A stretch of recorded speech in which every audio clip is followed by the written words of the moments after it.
उस परमेश्वर की महान उपस्थिति इस जगह में।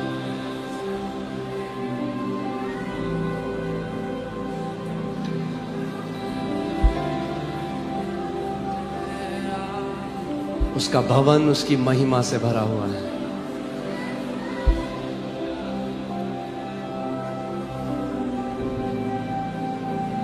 प्रभु होने दे कि आज का जो वचन है वो हम में से हर एक से बात करे, हर एक को बदल दे परमेश्वर।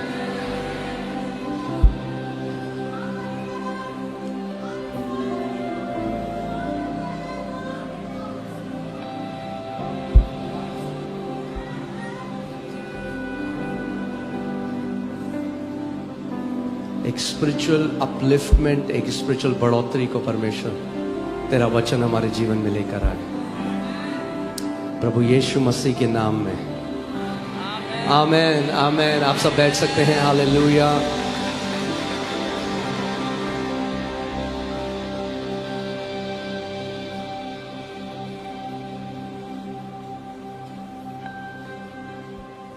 कितने लोग आज अपनी बाइबल लेकर आए हैं?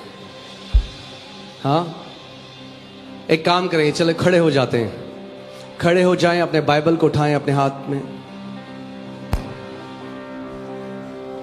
जो नहीं लाए वो हंस रहे हैं एक दूसरे को देख के। कोई बात नहीं, अगले हफ्ते लेकर आइए।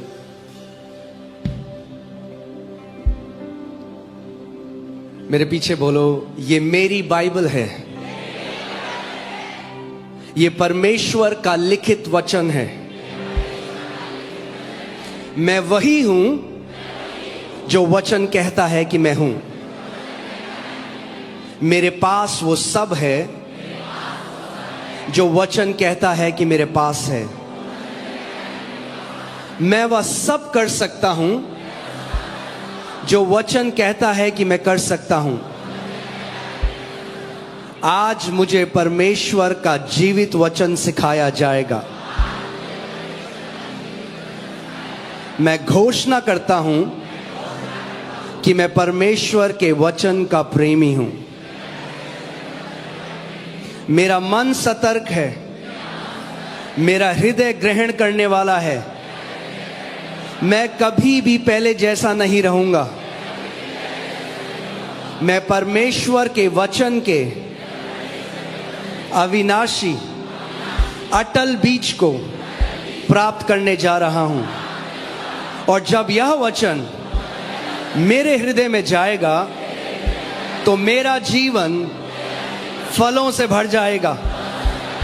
मेरा जीवन मेरे परमेश्वर की महिमा और आदर लाएगा। यीशु के नाम में मैं घोषणा करता हूं। और चर्च कहता है आमेन आमेन। आप बैठ सकते हैं। हालेलुया। ध्यान धरकर आज का वचन सुने। किसी को डिस्ट्रैक्ट, किसी भी चीज से अपने आप को डिस्ट्रैक्ट ना होने दें। आपको याद होगा लास्ट संडे मैंने आपको सिखाया था, परमेश्वर के वचन ने हमें बताया था कैसे स्वर्ग का राज्य एक उस व्यक्ति की तरह है जो बीज बोने गया। और जो लोग ध्यान से परमेश्वर का वचन सुनते हैं वही वो लोग हैं जो राज्य में फल भी लेकर आते हैं। आमेन।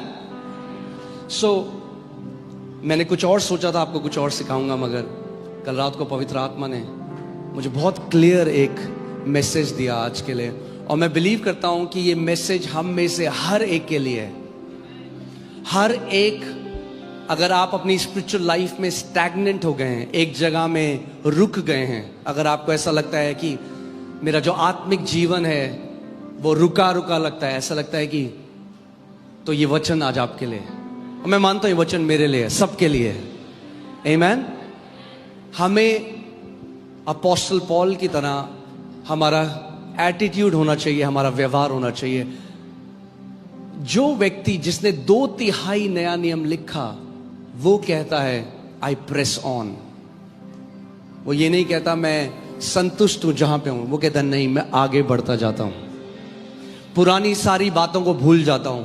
चाहे आपने जय देखी, चाहे आपने पराजय देखी, जो भी देखा, जो बीत गया वो बीत गया, मैं आगे की तरह देखकर पूरे हियाव से बढ़ता जाता हूं कि जिस चीज के लिए, जिस लक्ष्य के लिए यीशु ने मुझे बुलाया, मैं उसको पालूं। आमीन। सो आज जो मैं वचन आपके साथ बांटना चाहता हूं वो है 3 वो कुंजियां, 3 वो स्पिरिचुअल डिसिप्लिन जो हमारे स्पिरिचुअल रैंक में बढ़ोतरी लेके आते हैं, हमारे आत्मिक रैंक में बढ़ोतरी लेकर आते हैं। हर कोई बढ़ना चाहता है इस जगह में, या हालेलुया। सो चलिए हम वचन की तरफ चलते हैं। 1 कुरिन्थियों 9वां अध्याय, मैं 24वीं आयत से पढ़ूंगा। ये अपोस्टल पॉल ने नए नियम में हम सबके लिए लिखा गया है, और वो कहता है, क्या तुम लोग यह नहीं जानते कि खेल के मैदान में दौड़ते तो सभी धावक हैं, किंतु पुरस्कार किसी एक को ही मिलता है। ऐसे दौड़ो कि जीत तुम्हारी ही हो। ऐसे दौड़ो कि जीत तुम्हारी ही हो। आमीन। यानी एक दौड़ है जिससे हमें दौड़ना है, सबकी। हम आपस में एक दूसरे के साथ नहीं दौड़ रहे, कंपटीशन नहीं कर रहे हैं। मुझे आपसे आगे नहीं आना, आपको मुझसे आगे नहीं आना, आपको बगल वाले भाई से आगे नहीं जाना, आपको बगल वाली बहन से आगे नहीं जाना। आपको अपनी दौड़ दौड़नी है, विश्वास योग्यता के साथ, पूरे हियाव के साथ, पूरी सच्चाई और ईमानदारी के साथ। आमीन। बोलो, मेरी एक दौड़ है। अगर आप विश्वासी हो और आप इस पृथ्वी पे हो तो आपका एक असाइनमेंट है और आपकी एक दौड़ है। और अगर हमारी एक दौड़ है तो हमें ऐसे दौड़ना है कि जीत हमारी हो। आमीन। किसी खेल प्रतियोगिता में पौलुस यहां पर हर एक विश्वासी को एक एथलीट से कंपेयर कर रहा है, एक खिलाड़ी से जो प्रतियोगिता लड़ता है, उससे हम लोगों को वो तुलना कर रहा है। और वो कह रहा है, किसी खेल प्रतियोगिता में प्रत्येक प्रतियोगी को हर प्रकार का आत्म संयम करना होता है। अगर एक एथलीट है तो उसको सेल्फ डिसिप्लिन चाहिए। क्या चाहिए? सेल्फ डिसिप्लिन चाहिए। अगर उसको जीतना है तो उसको सेल्फ डिसिप्लिन चाहिए, उसे आत्म संयम चाहिए, उसे अपने ऊपर आत्म नियंत्रण चाहिए, वरना वो एथलीट नहीं हो सकता। आपने कोई देखा है ओलंपिक एथलीट जिसकी इतनी मोटी तोंद हो? देखा है आपने? नहीं देख सकते, वो डिस्क्वालीफाई हो जाएगा। हाँ, तो वैसे ही पौलुस भी कह रहा है कि हम भी एक एथलीट की तरह हैं, एक प्रतियोगी की तरह हैं। अब आगे देखिए, वे यानी दुनिया के जो खिलाड़ी हैं, वे एक नाशमान जलमाल यानी एक जो रिवॉर्ड होता है से सम्मानित होने के लिए ऐसा करते हैं। आप देखते हैं कितनी मेहनत वो करते हैं। सुबह उठते हैं, अपनी डाइट कंट्रोल करते हैं, एक रिजिड ट्रेनिंग से होकर जाते हैं। एक बहुत ही कठिन ट्रेनिंग उनका होता है, एक रिजीम को फॉलो करते हैं, तब जाके वो क्वालिफाई करते हैं, और फिर और कड़ी मेहनत करते हैं, और तब जाकर वो क्या करते हैं? वो इनाम पा सकते हैं। और उसका वचन कह रहा है कि वो तो कैसे करते हैं? एक नाशमान मेडल के लिए। हाँ, जब उन्हें पुरस्कार मिलता है, उनका नाम अखबार में आएगा, न्यूज़पेपर में आएगा, लोग उनकी वाई करेंगे, और वो बहुत अच्छा है, मगर वो नाशमान है। वो जो रिकग्निशन है, वो जो सम्मान है, वो जो पुरस्कार है, वो नाश होने वाला है। मगर पौलुस कह रहा है कि हम जो इस दौड़ में हैं, हम क्यों दौड़ रहे हैं? हम तो एक अविनाशी मुकुट को पाने के लिए ये करते हैं। यानी जो सम्मान, जो पुरस्कार आपको और मुझे दिया जाएगा, वो अविनाशी है, वो नाश नहीं हो सकता, और वो अनंत तक रहेगा। कोई आपसे वो ले नहीं सकता। आमीन। हम किसी नाशमान चीज के लिए ये नहीं कर रहे, मगर वो हमें सिखा रहा है, हमें कंपेयर कर रहा है, हमारी समानता कर रहा है एक एथलीट के साथ, एक प्रतियोगिता लड़ने वाले के साथ। आगे देखिए क्या लिखा है। इस प्रकार, अब वो अपनी बात हमें सिखा रहे हैं, इस प्रकार मैं उस व्यक्ति के समान दौड़ता हूं जिसके सामने एक लक्ष्य है। मैं आज आपसे पूछना चाहता हूं, आपके जीवन में क्या लक्ष्य है? कभी सोचा है आपने? क्यों जी रहे हो आप? क्या आप सरवाइव कर रहे हो केवल क्योंकि आपकी सांसें चल रही हैं, आप बढ़ रहे हो, बुढ़े हो रहे हो, बच्चे हो गए, उनके बच्चे हो गए, फिर हम मर जाएंगे? या आपके सामने एक लक्ष्य है? अगर मुझे यीशु ने बुलाया है तो मेरे सामने एक लक्ष्य है। क्या लक्ष्य है आज आपका? सोचो इस बारे में।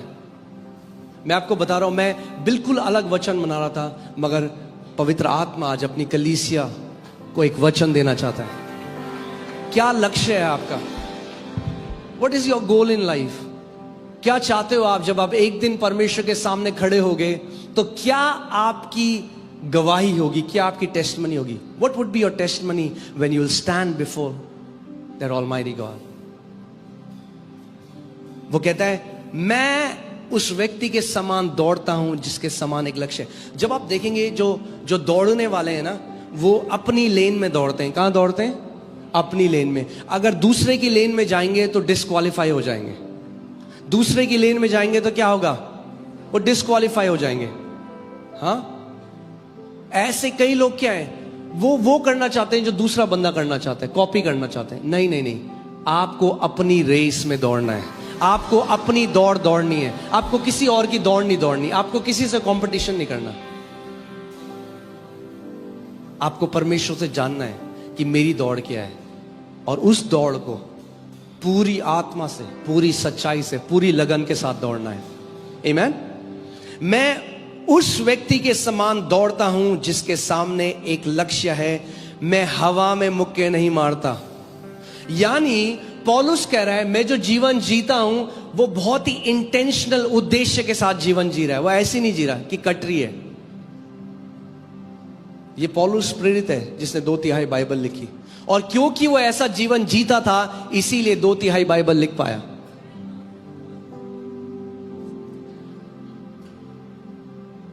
हर कोई व्यक्ति बुक लिखना चाहता है। हाँ, मैं जितने लोगों से मिला हूं, बहुत सारे लोग बोलते हैं हमें बुक लिखना है, मगर जब लिखना शुरू करते हैं तो फिर छोड़ देते हैं 2 हफ्ते में, क्योंकि इतना आसान नहीं है। हर एक व्यक्ति फिट रहना चाहता है कि नहीं? है कोई व्यक्ति जो कहता है नहीं मैं फिट नहीं रहना चाहता? हर एक व्यक्ति फिट रहना चाहता है। हर एक व्यक्ति कोई ना कोई, आप किसी को देखें बहुत अच्छा इंस्ट्रूमेंट बजाता है। कितने सारे लोग यहां पर हैं, आप मुझे बताओ, अगर आपने गिटार सीखना ट्राई किया, हाथ दिखाओ मुझे। हाँ, गिटार, क्योंकि आपने किसी को गिटार बजाते हुए देखा, आपको बहुत अच्छा लगा, मगर फिर कुछ टाइम बाद जब उंगलियां दर्द करने लगी तो छोड़ दिया। हाथ दिखाओ। हाँ, प्रेज गॉड, हालेलुया। क्यों छोड़ दिया? क्योंकि कुछ टाइम में मुश्किल होने लगा।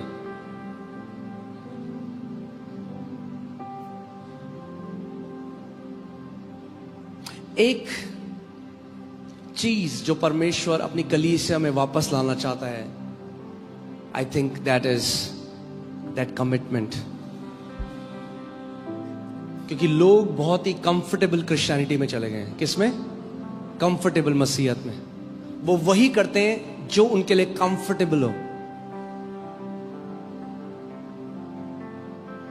मगर देखिए यहां लिखा है, मैं हवा में मुक्के नहीं मारता। अब ध्यान से सुनिए, अपोस्टल पॉल कह रहा है, बल्कि मैं तो अपने शरीर को कठोर अनुशासन में तपाकर उसे अपने वश में करता हूं। क्या कह रहा है अपोस्टल पॉल? मैं अपने शरीर को कठोर अनुशासन में तपाकर उसे अपने वश में करता हूं। कितने सारे मसीह लोग हैं वो अपने शरीर के वश में हैं। कितने ऐसे मसीह हैं जो वचन नहीं सुन सकते, जैसे वचन सो जाएंगे। क्यों? क्योंकि शरीर के वश में है। वो कह रहा है, मैं अपने शरीर को कठोर अनुशासन में मैं ट्रेन करता हूं अपने शरीर को, उसे अपने वश में करता हूं। आमीन। अब मैं आपसे एक क्वेश्चन पूछता हूं, अपोस्टल पॉल जो वन ऑफ द ग्रेटेस्ट सन था, जो प्रभु यीशु मसीह ने बुलाया, वन ऑफ द बेस्ट, जब उसे अपने शरीर को वश में करने की जरूरत पड़ी तो आपको और मुझे भी अपने शरीर को वश में करना पड़ेगा। आमीन। आगे देखिए क्या लिखा है। कहीं ऐसा ना हो जाए कि दूसरों को उपदेश देने के बाद परमेश्वर के द्वारा मैं ही व्यर्थ ठहरा दिया जाऊं। इंग्लिश बाइबल कहती है कहीं ऐसा ना हो जाए, आई मे गेट डिस्क्वालिफाइड। जब मैंने दूसरों को प्रचार किया तो मैं डिस्क्वालिफाई हो जाऊं।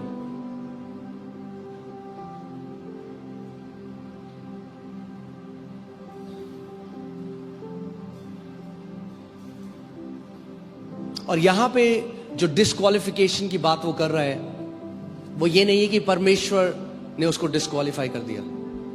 कितने ऐसे पास्टर्स हैं जो सेवा कर रहे थे मगर एक पाप में गिर गए, एडल्ट्री में गिर गए, और क्या हुआ, उस सेवा से डिस्क्वालिफाई हो गए, क्योंकि अब लोग उन पर भरोसा नहीं कर सकते। इसीलिए पौलुस कहता है जरूरी है कि हम भी एक ट्रेनिंग के द्वारा जाएं। वो कहता है, और एक चीज शायद जो मसीहों को, उनको लगता है ये मोटिवेशनल है, मगर ये मोटिवेशनल नहीं है, ये बिब्लिकल है। Discipline is biblical. आमीन। वो कहता है मैं अनुशासन के द्वारा लेकर चलता हूं अपने शरीर को।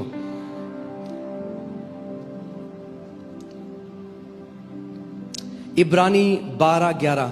मगर उससे पहले एक बात सुनिए, कोई भी जो आप किसी भी ओलंपिक गोल्ड मेडलिस्ट को अगर देखें तो कोई भी ओलंपिक गोल्ड मेडलिस्ट सीधे ओलंपिक में नहीं जाता, वो पहले अपने स्कूल में जीतता है। हाँ, बैडमिंटन है तो स्कूल में जब बैडमिंटन टूर्नामेंट हुआ तो स्कूल में जीते, फिर नेशनल, फिर अपनी स्टेट में खेलते हैं, फिर स्टेट में जीतते हैं, फिर नेशनल खेलते हैं, फिर नेशनल जीतते हैं, फिर इंटरनेशनल जाते हैं। ऐसे ही आत्मिक जहां में भी हमारा स्पिरिचुअल रैंक बढ़ता जाता है। बाइबल दाऊद के लिए कहती है कि पहला उसका अभिषेक उसके घराने के बीच में हुआ। सो जब परमेश्वर आपके जीवन में कार्य करेगा, पहले आपका घराना आपको ब्लेस्ड होते हुए देखेगा, मगर फिर बाइबल कहती है कि उसका अभिषेक पूरे यहूदा के सामने हुआ, और आखिरी में बाइबल कहती है पूरे इज़राइल के सामने उसका अभिषेक हुआ। पहले आपका घराना देखेगा, फिर आपका शहर देखेगा, फिर आपका देश देखेगा, फिर पूरी दुनिया देखेगी जो परमेश्वर आपके द्वारा करेगा। मगर अगर हमें ऐसा जीवन जीना है, हमें एक अनुशासन का जीवन जीना पड़ेगा। हम लोग ऐसे नहीं, हम लोग ये वाइल्ड लाइफ नहीं जी सकते। कितने लोग मेरी बात को समझ रहे हैं? कई लोग सोचते हैं अरे ये लोग जो डिसिप्लिन में जीते ना, इनकी तो कोई जिंदगी है ही नहीं। देखो मेरी जिंदगी कितनी अच्छी है, मेरा जब मन करे मैं तब उठता हूं। एक्चुअली में जितने लोग अनुशासन से चलते हैं वो उतनी फ्री लाइफ जीते हैं, और जितने लोग सोचते हैं कि वो फ्री जी रहे हैं वो उतना बंधा हुआ जीवन जीते हैं।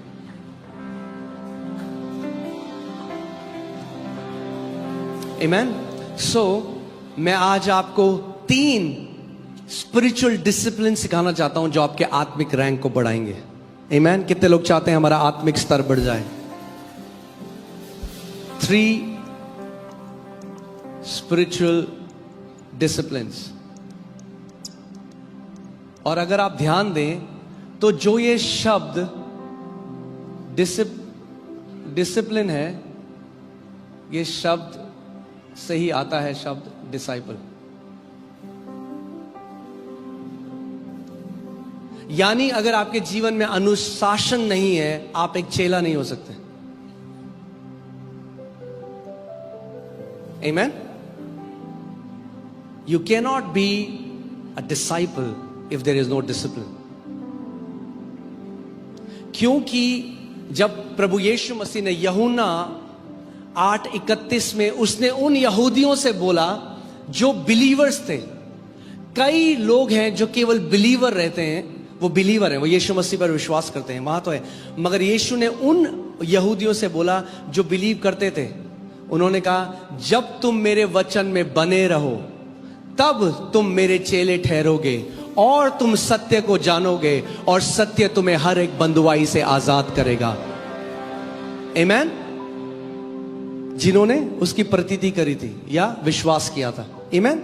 सो हमारे जीवन में यह होना बहुत जरूरी है।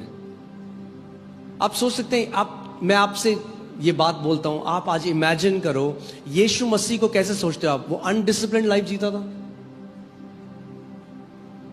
क्या लगता है आपको? क्योंकि हम हमेशा बोलते हैं जैसा वो है वैसे हम भी हैं। हाँ, तो अगर हम भी वैसे हैं जैसा वो है, जैसा हमारा बाप है वैसे हम भी हैं। आमेन। जैसा अपोस्टल पॉल कहता है मेरे को फॉलो करो क्योंकि मैं यीशु को फॉलो करता हूं, और वो हमें कहता है मैं अपने शरीर को कितने सारे मसीह लोग हैं जो गलत जगह चले गए, गलत रिलेशनशिप में चले गए, गलत संगति में चले गए क्योंकि इनके जीवन में कोई अनुशासन नहीं था। We don't like discipline. मजा नहीं आता जब डिसिप्लिन की कोई बात करे, मगर फ्रूट डिसिप्लिन ही लेकर आता है। आप देखिए इब्रानी 12:11 में देखते हैं क्या लिखा है। इब्रानी 12:11, किसी भी प्रकार का अनुशासन उस समय तो आनंद कर नहीं परंतु दुख कर ही प्रतीत होता है। हाँ, उस टाइम कैसा लगता है अनुशासन? अरे यार ये क्या है? किंतु जो इसके द्वारा शिक्षा प्राप्त करते हैं बाद में उनमें इससे धार्मिकता की शांति भरा प्रतिफल इकट्ठा किया जाता है। यानी अगर आप एक डिसिप्लिन लाइफ जियोगे, अगर पर्दे के पीछे एक बलिदान का जीवन जियोगे तो पूरी दुनिया देखेगी। मैंने आपको क्या बोला? कितने सारे मसीह जो आज है ना वो शॉर्टकट चाहते हैं। क्या चाहते हैं? शॉर्टकट। और परमेश्वर के राज्य में है ही नहीं कोई शॉर्टकट। जो शॉर्टकट है वो हार्मफुल है। हाँ, लौकी को बढ़ने दो तब लंबा होगा। रात को इंजेक्शन लगा के लंबी तो हो जाएगी लौकी, मगर जब खाओगे तो बहुत सारे केमिकल्स हैं उसके अंदर। गलातियों 6:9, हम भले काम करने में साहस न छोड़ें क्योंकि यदि हम ढीले ना हो तो ठीक समय पर कटनी काटेंगे। कुछ लोग क्या करते हैं? वो शुरुआत तो करते हैं, वो एक्साइटेड होते हैं, मगर कुछ समय बाद प्रॉब्लम क्या है कि बहुत सारे लोग डिसिप्लिन से नहीं, बहुत सारे लोग मोटिवेशन से जीते हैं, यानी प्रेरणा से।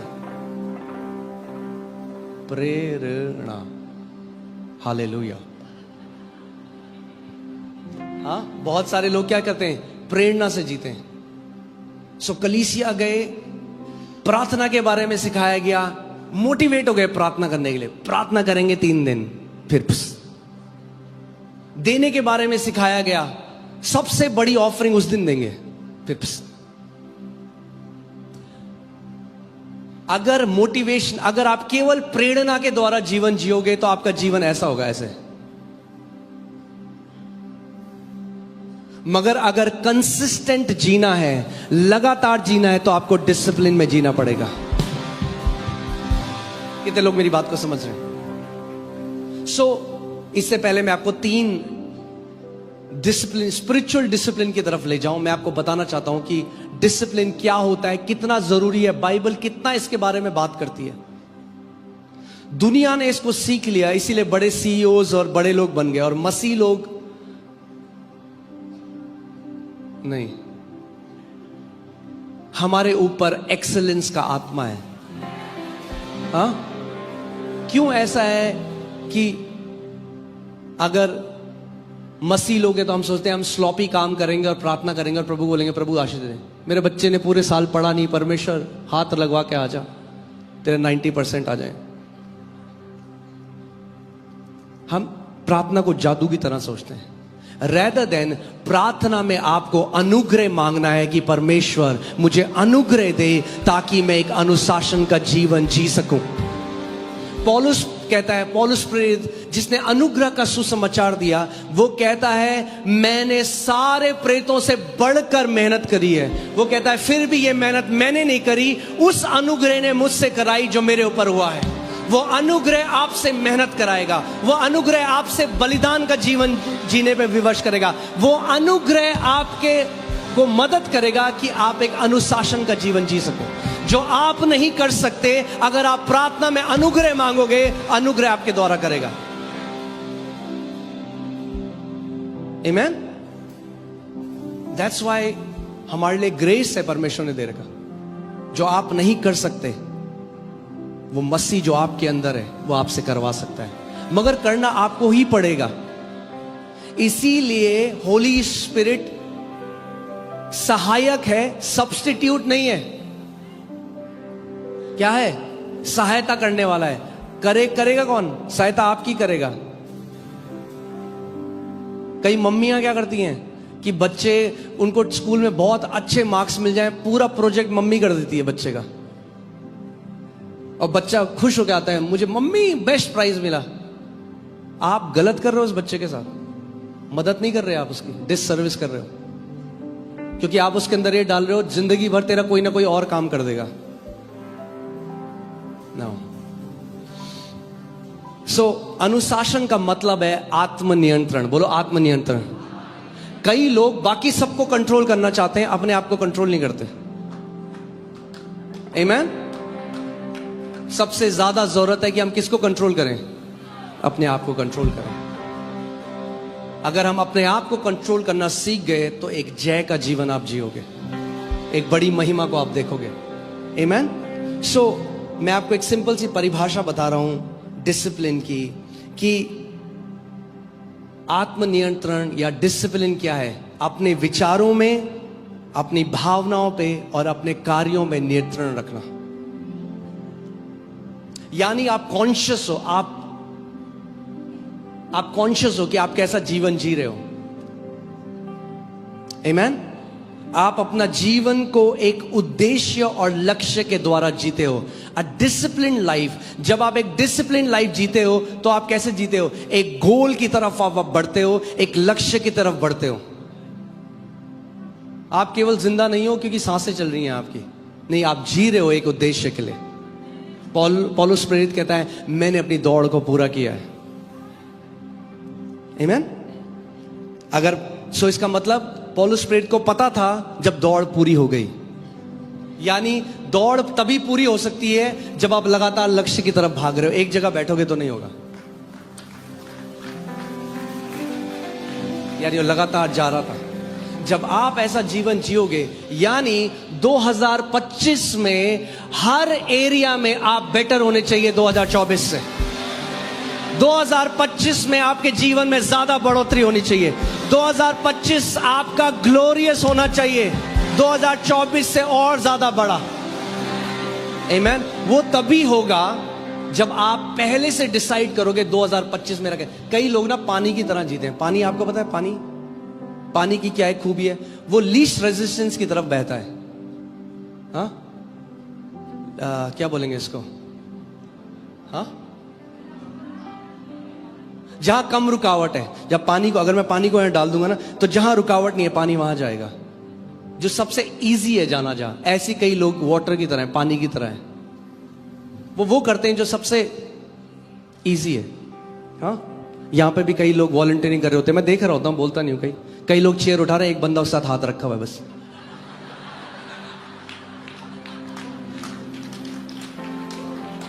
अरे भैया, किसको बेवकूफ बना रहे हो? वो परमेश्वर देख रहा है ना, कौन दिल से कर रहा है और कौन फेक कर रहा है।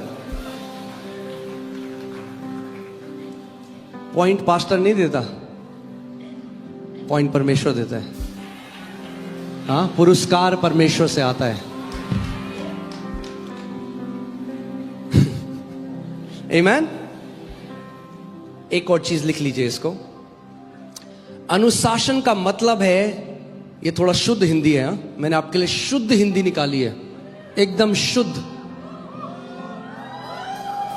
अनुशासन का मतलब है तात्कालिक सुख को त्याग कर दीर्घकालिक लाभ के लिए कार्य करना।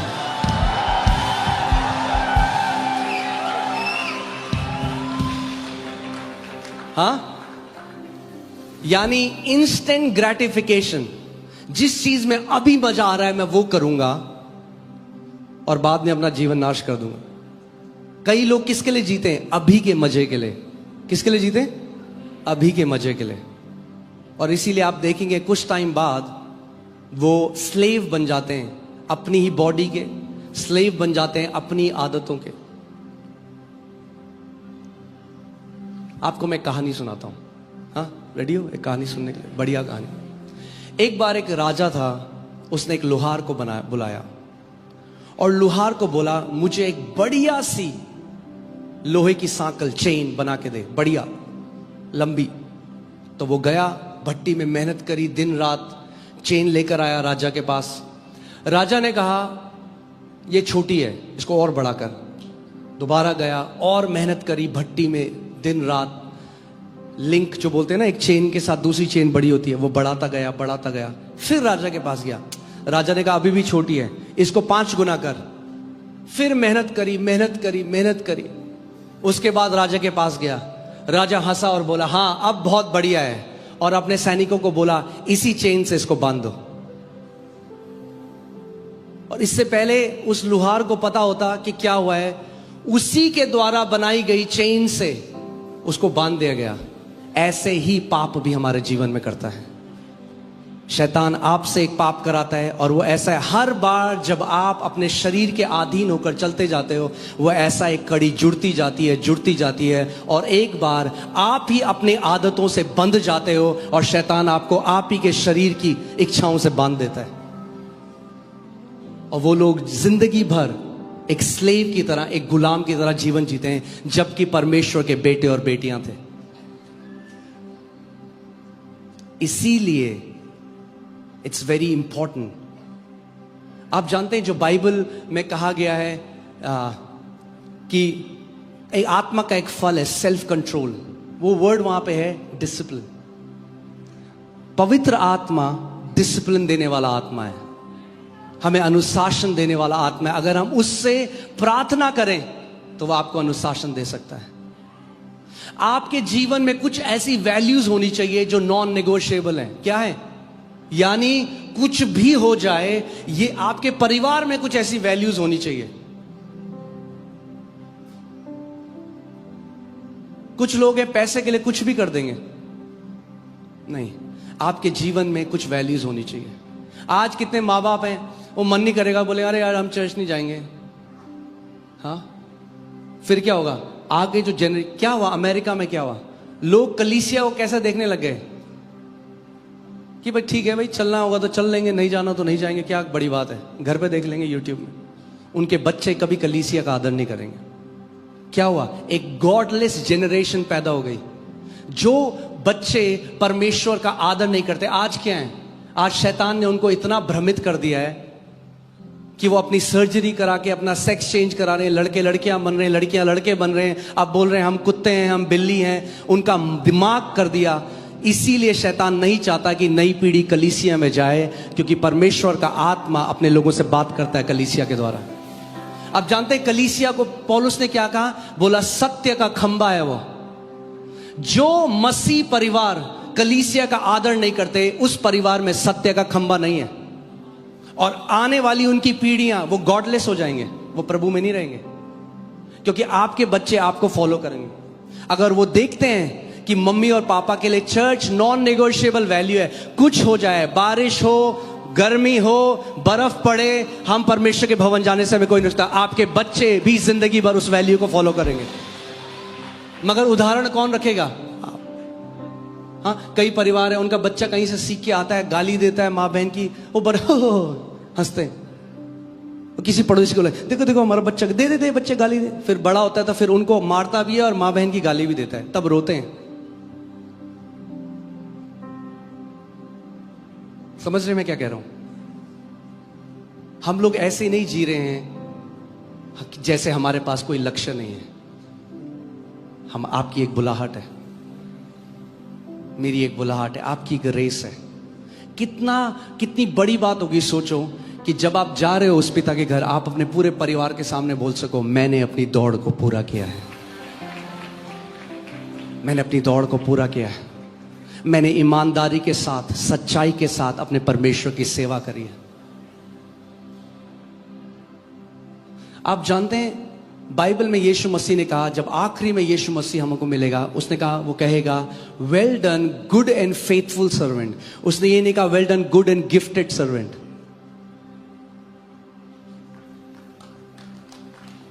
Good and faithful servant. Faithful, वफादार, विश्वास योग्य। हमें सोचना है, क्या हम विश्वास योग्य हैं? क्या लोग आपकी बातों पे भरोसा कर सकते हैं कि आपने अगर कुछ कहा है तो आप खड़े हो अपने वचनों के पीछे?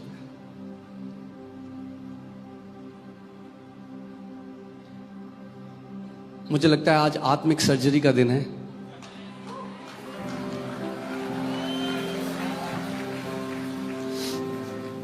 आमीन। मैं आपके लिए वो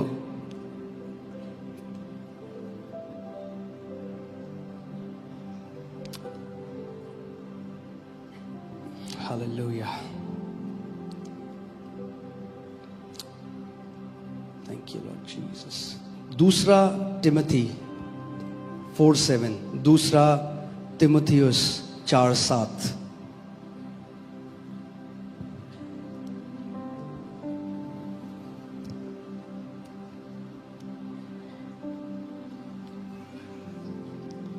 क्या कह रहा है परमेश्वर का वचन? मैं अच्छी कुश्ती लड़ चुका हूं। आमीन। मैं अच्छी, आप जानते हैं कुश्ती एक ऐसा स्पोर्ट, एक ऐसा खेल है जिसमें आपकी बॉडी की हर एक मसल यूज होती है। केवल एक ऐसा खेल है जिसमें आप आधे हृदय से, कोई कुश्ती आधे हृदय से नहीं कर सकता। आप बैटिंग आधे हृदय से कर सकते हो, आप बैडमिंटन आधे हृदय से खेल सकते हो, आप शूटिंग आधे हृदय कर सकते हो, आप कुश्ती आधे हृदय से नहीं कर सकते। आपको पटक देगा दूसरा बंदा। अगर कुश्ती करनी है, you are either fully in or fully out. या तो पूरे हो अंदर या तो बाहर हो, डिस्क्वालीफाई हो जाओगे। और पौलुस कह रहा है, मैंने क्या की है? मैंने एक अच्छी कुश्ती लड़ी है। आमीन। मैंने अच्छी कुश्ती लड़ चुका हूं, मैंने अपनी दौड़ पूरी कर ली है। मेरी ये प्रार्थना है अपने लिए, अपने परिवार के लिए और अपने इस पूरे आत्मिक परिवार के लिए कि हर कोई व्यक्ति यहां पर ये कह सके अंत में कि मैंने अपनी दौड़ पूरी कर ली है प्रभु यीशु मसीह के अनुग्रह से। आमीन। आगे देखो क्या लिखा है, मैंने विश्वास की रखवाली की है। आपको कब रखवाली की जरूरत पड़ती है किसी चीज की? जब कोई इसे चोरी करना चाहता है। इसीलिए जब लोग कैजुअल हो जाते हैं, क्या हो जाते हैं? जब वो इसीलिए मैं कहता हूं, कितने ऐसे लोग हैं जो प्रभु में आए, पैशनेट थे, प्रभु से प्यार करते थे, वो कहीं भी चले जाएंगे मीटिंग के लिए। कुछ समय बाद क्या होता है? जब वो विश्वास की रखवाली नहीं करते अपने, और शैतान वचन को चुरा लेता है, विश्वास को चुरा लेता है, तो अब रीति रिवाज में रह जाते हैं और यीशु मसीह के प्रेमी से ईसाई बन जाते हैं। अब फिर 3 ECG इंजेक्शन के लिए आते हैं, ईस्टर, क्रिसमस, गुड फ्राइडे। क्यों ऐसा होता है कि क्रिसमस में 5 गुना भीड़ होती है चर्चेस में? क्या यीशु मसीह केवल 25 दिसंबर को होता है क्या अपनी कलीसिया में? अरे उसने कहा, जहां 2 या 3 मेरे नाम से इकट्ठा होते हैं, मैं वहां पर मौजूद होता हूं।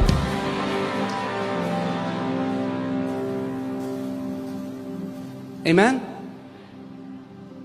अपने हाथों को उठाओ, एक प्रार्थना करो, बोलो, प्रभु मुझे अनुग्रह दे कि मैं अपनी दौड़ को पूरी कर सकूं। सच्चे मन से उससे बोलो, प्रभु मैं और मेरा परिवार, प्रभु अपनी दौड़ को पूरी कर सके। हालेलुया, आमीन। और मैं आपको बता रहा हूं, मुश्किल होगा मगर आप बिना सहायक के नहीं हो।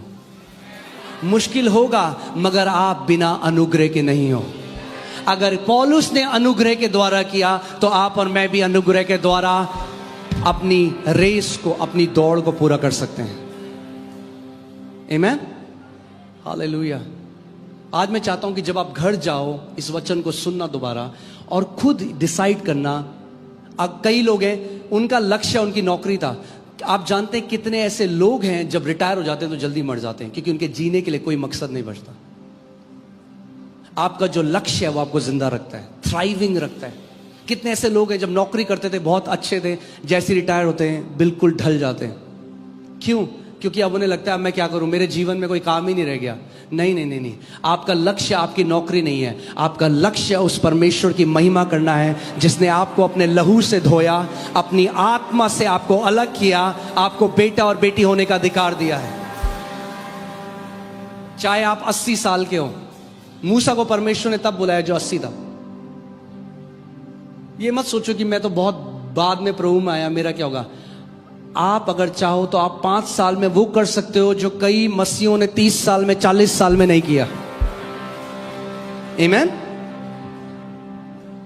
मैं अच्छी कुश्ती लड़ चुका हूं, हालेलुया। मैंने अपनी दौड़ पूरी कर ली है, मैंने विश्वास की रखवाली करी है। मैं आप सबको बोल रहा हूं, अपने लिए बोल रहा हूं, आप सबको बोल रहा हूं। हमारे बच्चे हमें देख रहे हैं, हमें उनके लिए एक उदाहरण बनना है।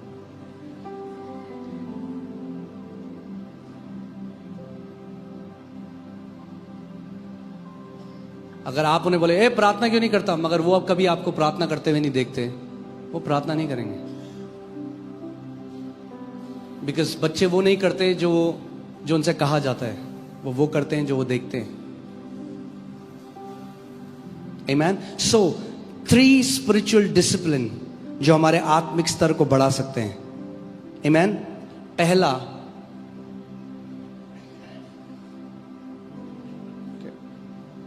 पहला है प्रार्थना। क्या है? प्रार्थना। ये कोई ईसाई रीति रिवाज नहीं है। प्रार्थना डिसिप्लिन वो करता है, डिसिप्लिन आपको किसी चीज को लगातार करने की एबिलिटी देता है जब प्रेरणा खत्म हो गई हो। Let me say it this way. Discipline is required when motivation isn't there. Okay? Because motivation आएगा जाएगा। अभी आप देखोगे सबसे अमीर होने वाले हैं 1 तारीख को जिम ओनर्स।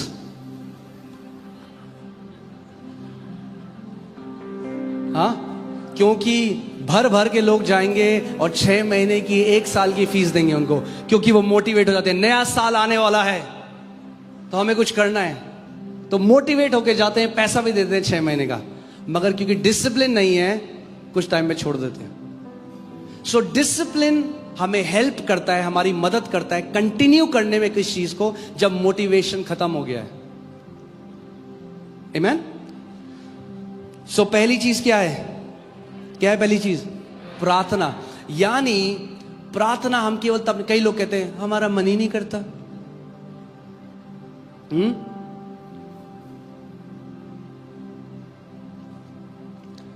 प्रभु यीशु मसीह क्या कह रहे हैं? मत्ती 6 उसका 5 और 6 आयत में हम सुनेंगे। क्या सीख रहे हैं हम कुछ? हाँ, क्या ये वचन आपके लिए है? मेरे लिए तो है। मैं आपको बता रहा हूं, मैं बहुत ब्लेस्ड हो रहा हूं। मैं, परमेश्वर मुझसे बात कर रहा है जब मैं आपसे बात कर रहा हूं। मैं अगले साल ज्यादा कमिटमेंट के साथ अगले साल अपने लक्ष्य को आगे रखते हुए जा रहा हूं। 2025 वैसा नहीं होगा जैसे 2024 है। कई गुना बढ़कर हम फल लाएंगे, कई गुना बढ़ोतरी हम देखेंगे। 2025 will be the best year of our life. Amen. Hallelujah. हर चीज 5 गुना जो 2024 में देखा आपने, उसके 5 गुना 2025 में हम देखेंगे। पहली है प्रार्थना। मत्ती 6:5 से 6। आपको समझना पड़ेगा, यीशु मसीह रीति रिवाजों के खिलाफ था बहुत। जब आप देखते हैं वो बार बार बोलता है कि मनुष्यों के बनाए हुए रीति रिवाज ने क्या किया है? परमेश्वर के वचन को निकम्मा कर दिया है। और जब हम देखते हैं, Jesus was a man of prayer. Yeshu Masih कौन था? एक प्रार्थना करने वाला व्यक्ति था, क्योंकि जब वो इस पृथ्वी में आया एक मनुष्य की तरह जिया। सो इसका मतलब प्रार्थना रीति रिवाज नहीं है, प्रार्थना एक लाइफस्टाइल है। क्या है? एक लाइफस्टाइल है। सो डिसिप्लिन क्या करता है? मैं आपको बताता हूं। डिसिप्लिन जो आपको करना चाहिए उसको आपकी एक आदत बना देता है। और जब वो आदत बन जाती है तो उसमें बहुत कम एफर्ट लगता है। स्टार्टिंग में एफर्ट लगेगा, मगर जब वो लाइफस्टाइल आपकी बन जाएगी तो वो आपके जीवन का एक हिस्सा हो जाएगा। हाँ, सो प्रभु कह रहे हैं जब तू प्रार्थना करे, English Bible says when you pray, not if you pray, when you pray, when you pray, जब तू प्रार्थना करे। यानी प्रभु यीशु मसीह हमसे एक्सपेक्ट करता है कि हमारा जीवन एक प्रार्थना का जीवन होगा। हाँ, आप कोई डॉक्टर के पास जाता है, डॉक्टर कहता है अच्छा जब तुम खाना खाते हो उसके बाद, क्योंकि उसे पता है ये लोग खाना खाते हैं। Doctor doesn't say if you eat food, he says when you eat. तो प्रभु कह रहा है व्हेन यू प्रे, जब तुम प्रार्थना करते हो तो कपटियों के समान ना हो, क्योंकि लोगों को दिखाने के लिए आराधनालयों में और सड़कों के मोड़ों पर खड़े होकर प्रार्थना करना उनको अच्छा लगता है। जो कपटी हैं, जो हिपोक्रिट्स हैं, वो प्रार्थना करने का उनका मोटिवेशन क्या है, उनकी प्रेरणा क्या है कि वो लोगों को दिखाएं देखो मैं कितना आत्मिक हूं। सो सब लोगों के सामने प्रार्थना करना चाहते हैं। यीशु मसीह अपने लोगों के लिए कह रहा है तुम कपटियों की तरह मत होना। तुम्हारी प्रार्थना करने का जो उद्देश्य है वो किसी को दिखाना ना हो।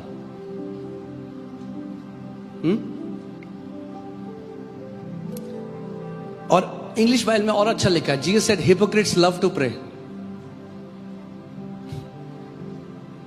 कहते कपटियों को बहुत प्यार है प्रार्थना से, क्योंकि वो प्रार्थना से कुछ स्टैब्लिश करना चाह रहे हैं लोगों की नजरों में, परमेश्वर की नजरों में नहीं। मैं तुमसे सच सच कहता हूं कि वे अपना प्रतिफल पा चुके। यानी सोचो उनका भी एक प्रतिफल है। जो लोगों के सामने प्रार्थना कर रहे हैं उनका प्रतिफल पता है क्या है? लोग सोचते हैं अजय बड़ा आत्मिक बंदा है जी। हाँ, परंतु जब तू प्रार्थना करे, अब वो हम अपने लोगों से बात कर रहे हैं, परंतु जब तू प्रार्थना करे तो अपनी कोठरी में जा और द्वार बंद करके अपने पिता से जो गुप्त में है प्रार्थना कर, तब तेरा पिता जो गुप्त में देखता है तुझे प्रतिफल देगा। The Father who sees in secret will reward you openly. That tells me that prayer brings reward from the Father. यीशु मसीह ने कहा है प्रार्थना क्या लेकर आता है? रिवॉर्ड लेकर आता है। अगर आपका जीवन जो गुप्त में, इसका मतलब ये नहीं है कि चर्च में आपका नहीं मैं तो प्रार्थना नहीं कर सकता, मुझे तो गुप्त में जाना, ये नहीं कहना चाह रहा परमेश्वर। वो कह रहा है दिखाने के लिए मत करो। डोंट मेक अ शो कि मेरे आसपास के लोग देखें देखो मैं कितना आत्मिक हूं। No, do it genuinely from your heart. अपने हृदय से करो, सच्चाई से, जब आप प्रार्थना करते हो। आमीन। और जो पिता क्या करता है? गुप्त में देखता है, वो क्या करेगा? आपको ओपनली रिवॉर्ड देगा। यानी जितने मसीहों का प्रार्थना का जीवन है गुप्त में, रिवॉर्ड हर कोई देखेगा। प्रार्थना लोग नहीं देखेंगे, मगर आपके जीवन का जो रिवॉर्ड है, जो परमेश्वर पिता आपको प्रतिफल देगा, किसके सामने प्रतिफल देगा? गुप्त में नहीं देगा। उसने कहा पिता क्या करेगा? सबके सामने तुम्हें प्रतिफल देगा। आमीन। आज मैं आपको कुछ प्रार्थना के बारे में जल्दी से सिखाना चाहता हूं। टाइम कितना जल्दी जा रहा है मुझे समझ में नहीं आ रहा, बट ठीक है। कई लोग कहते हैं हमें जब मन करेगा हम तब प्रार्थना करेंगे। वो ठीक है, अच्छा है, मगर सोचो आप एक बिजनेसमैन हो और आपका एम्प्लॉय करे मेरा जब मन करेगा तब मैं ऑफिस आऊंगा। अलाउ करोगे ऐसे बिजनेस एम्प्लॉय को? नो। मत्ती 26:40-41 देखो क्या लिखा है। फिर उसने चेलों के पास आकर उन्हें सोते पाया और पतरस से कहा, क्या तुम मेरे साथ एक घड़ी भी ना जाग सके? किसको बोला यीशु मसीह ने? किसको बोला? चेलों को बोला, क्या तुम मेरे साथ एक घड़ी, यानी 1 घंटा, इंग्लिश बाइबल में 1 आवर। इसका मतलब बाइबल हमें बताती है कि अगर आप चेले हो, the minimum Jesus expects from us is 1 hour. आपकी बाइबल में वो कह रहा है क्या तुम मेरे साथ 1 घंटा भी नहीं प्रार्थना कर सकते? यानी अगर आप चेले हो तो 1 घंटे, अगर 5 मिनट है तो आप चेले नहीं हो, आप केले हो।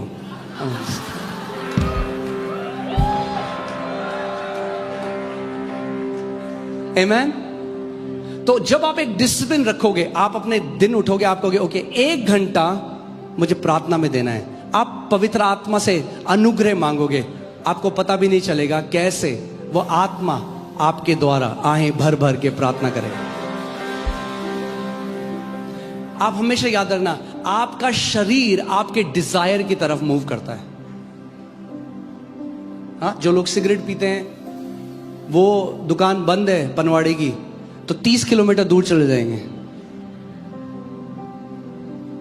और वही लोग संडे को बोले अरे चर्च बहुत दूर है। जब आप डिजायर, जब आप पढ़ोगे इस बात को, आप बोलोगे प्रभु मैं चेला हूं, मैं एक डिसिप्लिन रखना चाहता हूं परमेश्वर, मैं एक लक्ष्य रखता हूं अपने आगे परमेश्वर, मैं मिनिमम 1 घंटे प्रार्थना करना चाहता हूं, 1 घंटे। क्योंकि आपने पत्र से क्या तुम 1 घंटे भी नहीं जाग सके मेरे साथ? प्रभु मैं आपसे अनुग्रह मांग रहा हूं, आप मुझे अनुग्रह दोगे। ध्यान से सुनिए, मैं हमेशा यह कहता हूं we don't do things because of discipline, because of delight, right? मगर डिलाइट में नहीं जाओगे आप सीधे। जो सबसे बढ़िया स्विमर बना, वो ये नहीं है पहले दिन कूदा ओलंपिक की तरह स्विमिंग करने लग गया, पहले उसे सीखना पड़ा, मेहनत लगी, जितना ज्यादा वो करता गया उसे और अच्छा लगता गया। ऐसे ही प्रार्थना भी है, जितना ज्यादा करते रहोगे उतने निपुण बनते रहोगे, उतनी आत्मा से भरते रहोगे, उतना आपको पता नहीं चलेगा। आप मिनिमम से शुरू करो, मिनिमम 1 घंटे, मैक्सिमम प्रभु के पास जाने दो। आप मिनिमम सुनो, मिनिमम आपकी रिस्पॉन्सिबिलिटी है, मैक्सिमम परमेश्वर की रिस्पॉन्सिबिलिटी है। आप बोलो मिनिमम प्रभु मैं डिसाइड कर रहा हूं 1 घंटे, और मैं आपको बता दूं कोई भी यहां पे इतना बिजी नहीं है जो 1 घंटे परमेश्वर को नहीं दे सकता। सही बात है? दे सकते हो 1 घंटे आप। आपको केवल डिजायर रखनी है परमेश्वर के सामने, प्रभु मैं 1 घंटे प्रार्थना करना चाहता हूं, आप मुझे अनुग्रह दोगे इसके लिए हर रोज। तो जब आप सुबह उठोगे आपको पता है इस दिन मुझे 1 घंटे प्रार्थना करनी है परमेश्वर, वरना मैं आपको बता रहा हूं आपका शरीर आपको प्रार्थना करने नहीं देगा। This flesh fights the things of the spirit. अगर हम सच में कहते हैं as he is so are we, then ये केवल थियोलॉजी नहीं है, देन ये केवल बाइबल वर्स बोलना नहीं है। मैं कहता हूं अगर मेरा प्रभु प्रार्थना करने वाला था, मैं अगर उसका चेला हूं, मैं अगर उसका बेटा हूं, मैं भी प्रार्थना करने वाला हूंगा। आपको एक कमिटमेंट करना होगा, सो मेक अ कमिटमेंट। क्योंकि मैं आपको बता रहा हूं अगर आप प्रार्थना का जीवन नहीं बिताओगे, आजकल आप देखो जिंदगी आपके चारों ओर क्या चल रहा है।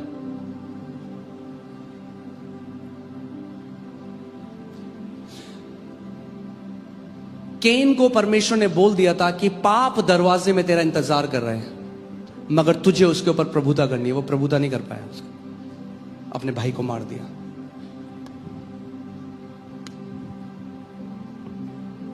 आमीन।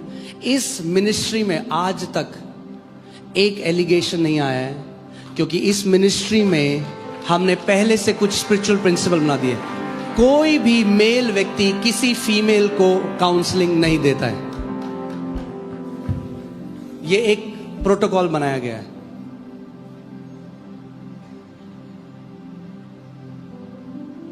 आप आज तक अगर हम किसी से बात करते हैं, हम या तो बेटा बोलते हैं या तो बहन बोलते हैं, किसी से कोई फालतू की चैट नहीं है। क्यों? उसने क्या किया है? हमारी मिनिस्ट्री को सेफ रखा है। मैं कभी अकेले ट्रैवल नहीं करता, मैं हमेशा मेरे साथ कुछ लोग होते हैं जो गवाही दे सकें कि मैं जहां पे भी जा रहा हूं मैं क्या कर रहा हूं, क्या मैं सच में जा रहा हूं परमेश्वर की सेवा करने के लिए या मैं घूमने फिरने के लिए जा रहा हूं। इन चीजों मैं क्या कह रहा हूं, आपको अपने जीवन में कुछ ये वैल्यूज बनानी पड़ेंगी जो आपको बचा के रखेंगी आगे। हाँ, जब हम लोग मोती नगर में थे, सोचिए, तब हमारे पास एक व्यक्ति आया, बोला आप ट्रस्ट में, हम आपके ट्रस्ट में 60 करोड़ डालेंगे, 56 हम ले लेंगे, 4 करोड़ आपको दे देंगे। मैंने कहा भैया अगर ऐसे चोरी करनी होती तो बैंक ही लूट लेते, परमेश्वर की सेवा करने थोड़ा ना आते आज, वरना अपनी जगह में होते। हाँ, जाएंगे मगर ईमानदारी और सच्चाई से जाएंगे।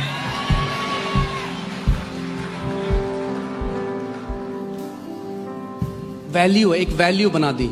इस कलीसिया में हम लोग फॉरेन सपोर्ट से नहीं बनाएंगे। आपको मैं बता नहीं सकता कितनी ऐसी बड़ी मिनिस्ट्रीज हैं जिन्होंने हमें बोला हमने आपका देखा है। वो कह रहे हमारे पास $10 मिलियन पड़ा हुआ है जो हमें देना है, साल का बजट है। वो पास्टर आए मेरे पास, हमें देना है किसी ना किसी चर्च में, और हम जानते हैं कि आपके चर्च में परमेश्वर क्या कर रहा है, तो आपकी कलीसिया से ज्यादा अच्छी जगह नहीं है। मैंने कहा बहुत आपका धन्यवाद हो, मगर मैं नहीं ले सकता, क्योंकि जो गवाही इस कलीसिया में परमेश्वर खड़ी कर रहा है वो $10 मिलियन से भी ज्यादा कीमती है। आज मैं आपको बता रहा हूं, हम एकड़ों ले सकते थे, हम एकड़ों लैंड ले लेते, बहुत बड़ी मिनिस्ट्री अगले दिन हो जाती, मगर नहीं। हल्के हल्के बढ़ेंगे, ईमानदारी से बढ़ेंगे, विश्वास योग्यता से बढ़ेंगे। आमीन, हालेलुया। सो हम लोगों को, आप हमारी लाइफ में स्पिरिचुअल डिसिप्लिन होने बहुत जरूरी है, जो हमें सेफ रखेंगे आगे। आपको नहीं पता, सोचो यूसुफ के बारे में सोचो। यूसुफ एक, जब पोतीफर जो एक वहां का गवर्नर था, उसकी बीवी यूसुफ को पसंद करने लगी और उसका पीछा बार बार उसको परेशान करने लगी, तू मेरे साथ सो। आपको क्या लग रहा है केवल यूसुफ के साथ होता है? आप भी उसी दुनिया में रहते हो, और आज तो कई गुना ज्यादा है। आप ऑफिस जाते हो, आप काम पे जाते हो, अगर यूसुफ कॉम्प्रोमाइज कर देते, कितने ऐसे मसीह लोग हैं, मैं आपको बता रहा हूं, वो टुकड़ों में कॉम्प्रोमाइज कर देते हैं, जबकि परमेश्वर ने उनके लिए बहुत आयत रखी थी, मगर टुकड़ों में, छोटे से टुकड़ों में। यहूदा इस्करियोती ने, जूडस ने यीशु को 30 चांदी के सिक्कों में बेच दिया। और आप प्रकाशित वाक्य में पढ़ोगे कि स्वर्ग में 12 चेलों के नाम लिखे हैं, सोने से उनका नाम लिखा गया 12 गेट में। क्या खो दिया उसने 30 चांदी के सिक्कों के लिए? कॉम्प्रोमाइज कर दिया। और यूसुफ अगर कॉम्प्रोमाइज कर देता तो शायद अच्छा जीवन जी लेता थोड़ा, मगर उस पोतीफर की बीवी के कुत्ते की तरह जीता। जब वो बोलती यहां आ तो यहां आता, जब बोलती निकल तो निकलता, चुप रहता। बोलती बताऊंगी पोतीफर को, तेरा जब ईमानदारी से जियोगे तो सीना चौड़ा करके जियोगे, जब ईमानदारी से जियोगे तो डर के नहीं जियोगे कि कोई बंदा मेरे को क्या बोल देगा। बाइबल कहती है the righteous are bold as lions, जो धर्मी हैं वो शेर की तरह बोल्ड हैं, हियाव है उनमें। आमीन।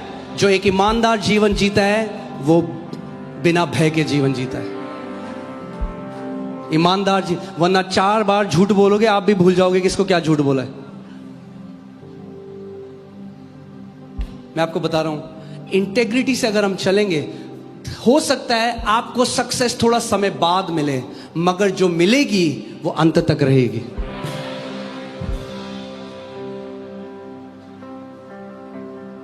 आमीन। मगर यूसुफ ने क्या किया? मेरे को बहुत पसंद है ये बात। यूसुफ ने पता है क्या बोला? उसने 2 तरह की ईमानदारी दिखाई। उसने कहा एक तो परमेश्वर के और एक अपने मालिक के, मैं धोखा नहीं दे सकता। कई लोग कहते हैं ओह मैं यीशु मसीह के लिए तो बहुत ही ईमानदार हूं। ना, बट परमेश्वर ने जहां आपको रखा है, अगर आप नौकरी कर रहे हो कहीं पे, ईमानदारी से करो। Submit to where God has placed you. आमीन। और क्या हुआ? सोचो कहां वो गवर्नर था, क्योंकि यूसुफ ने परमेश्वर पर भरोसा रखा। उसको पता था मेरा प्रमोशन है। पोतीफर जैसे 100 लोग अब उसके आगे पीछे घूमते हैं जब वो प्रधानमंत्री बन गया। Don't compromise on some little things. छोटे में कॉम्प्रोमाइज मत करो। आमीन। सो कितना एक्सपेक्ट करता है यीशु मसीह हमसे? चेलों से बोल रहा है क्या तुम 1 घंटे मेरे साथ नहीं? यानी ये एक्सपेक्टेशन है उसकी, तभी तो बोल रहा है। उसने 10 मिनट नहीं बोला, 15 मिनट नहीं बोला, 1 घंटे भी नहीं रुक सके तुम। यानी वो एक्सपेक्ट कर रहे हैं।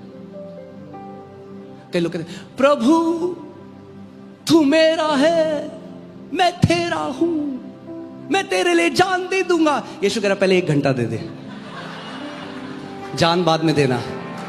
जान मैंने दे ली, दे ले, तू 1 घंटा दे दे मुझे, जान मत दे।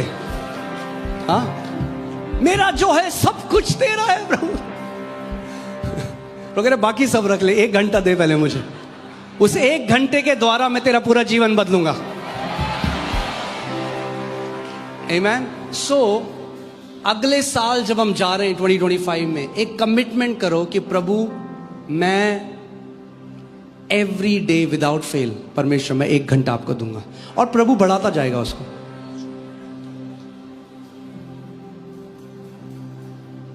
अब सोचो कोई जिम जा रहा है, वो कहे मैं 5 मिनट जिम करूंगा, क्या होगा? कुछ नहीं होगा। मगर जब वो जिम करता है कुछ दिखता नहीं है, पहले महीने, दूसरे, तीसरे महीने से जब रिजल्ट दिखने लग जाते हैं, फिर वो अब डिसिप्लिन से नहीं, फिर वो अब डिलाइट से जाने लग जाता है, क्योंकि रिजल्ट आने लग गए। जब रिजल्ट आने लग जाएंगे ना आपके जीवन में प्रार्थना के, फिर आपको पता लग जाएगा, फिर आप जब प्रार्थना करोगे आपको पता चलेगा कि मेरा जो प्रार्थना का जीवन है वो मेरे जीवन में बहुत सारे रिजल्ट, फलों को लेकर आ रहा है। आमेन। और मैं प्रार्थना भी आपको आज बिब्लिकल, ठीक है अगर थोड़ा लंबा जाएगा तो चलेगा, बस 2-3 घंटे और। आमेन। थोड़ा शरीर को नियंत्रण में लाना है हमें। कई लोग 1:30 बजे बाहर खड़े होते हैं खाने के, खाना दे दो। अरे खा लेना भाई, बाद में कहीं नहीं जा रहे हो आप। 1 मील छोड़कर कोई नहीं मरा आज तक, रिकॉर्डेड है, डॉक्यूमेंटेड है। 1 टाइम का खाना छोड़ के आज तक किसी की मृत्यु नहीं हुई, आपकी भी नहीं होगी यहां पे। आमेन।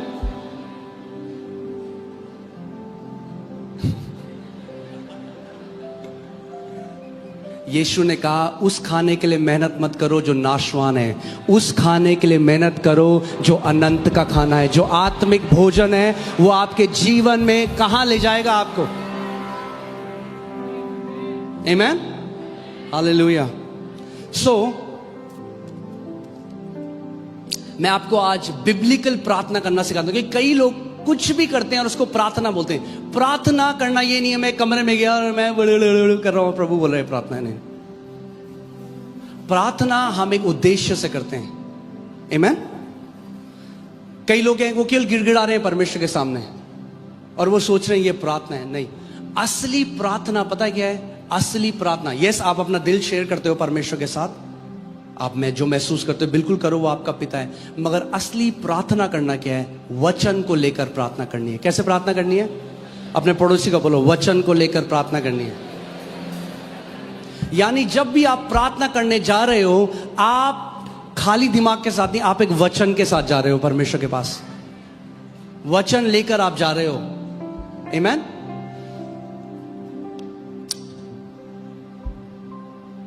यहोशू 1:8, व्यवस्था की यह पुस्तक तेरे चित्त से कभी ना उतरने पाए, इसी में दिन रात ध्यान दिए रहना, इसीलिए कि जो कुछ उसमें लिखा है उसके अनुसार करने की तू चौकसी करे, क्योंकि ऐसा करने से तेरे सब काम सफल होंगे और तू प्रभावशाली होगा।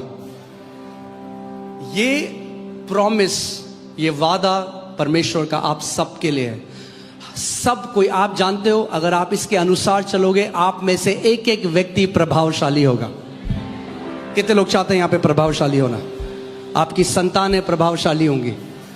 आमेन। मगर उसके लिए परमेश्वर में बता रहा है हमें क्या करना है। क्या करना है? उसके वचन को लेकर उस पर मनन करना है, उसके वचन को लेना है, क्योंकि ऐसा करने से तू उसको करने की चौकसी करेगा। यानी सिंपल भाषा में, जब आप एक वचन को लेते हो और उसको बार बार मनन करते हो, ऑटोमेटिकली आप उसको फुलफिल करने लग जाते हो।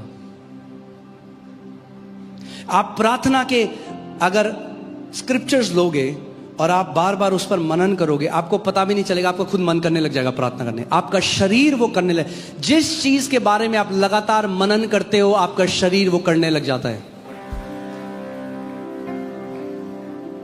Because everything that you do is conceived in your thought first. कोई नहीं करता मैं यूं जाने लग गया, क्यों जा रहे हो? मुझे नहीं पता, मैं जा रहा हूं। नहीं, आप सोचते हो पहले तब जाते हो। ओके? आप सोचते हो पहले तब आप जाते हो। सो मनन करना है हमें, बार बार। अब मेरे पास, मैं जल्दी से कुछ चीज की नींव डालना चाहता हूं। आपने देखा है जो जादू टोना करने वाले हैं, वो एक बार बार एक मंत्र को बोलते हैं। क्यों बोलते हैं? वो कोई they are not stupid people, वो आत्मिक जहां को जानते हैं। ये बिब्लिकल, वो काउंटरफीट है। हाँ, आपने कभी नकली 40 रुपए का नोट देखा है? नहीं हो सकता, क्योंकि नकली वही नोट करेंगे जो असली है। काउंटरफिट, जब आप काउंटरफिट देखते हो तो आपको पता चलता है असली असली है।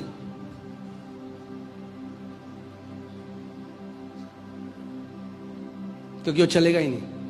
जब आप किसी वचन को बार बार दोहराते हो, it's like you generate power out of that. वो ऐसा है जैसे आप मक्खन निकालते हो ना मट्ठे में से बार बार करके, ऐसी है जब आप एक वचन को बार बार मनन करते हो, उसके अंदर जो परमेश्वर का तत्व है, उसके अंदर जो पवित्र आत्मा की सामर्थ्य है, उसके अंदर जो परमेश्वर का जीवन है, वो निकलने लग जाता है। बार बार मनन करके उस वचन को बार बार उसको दोहराना, उसको बोलना, उसके बारे में सोचना। अब कई लोग बोलेंगे Jesus said don't do when repetition. This is not a when repetition. When repetition ये है प्रभु दे दे दे दे दे दे दे दे दे दे दे दे दे, ये वेन रेपिटेशन है।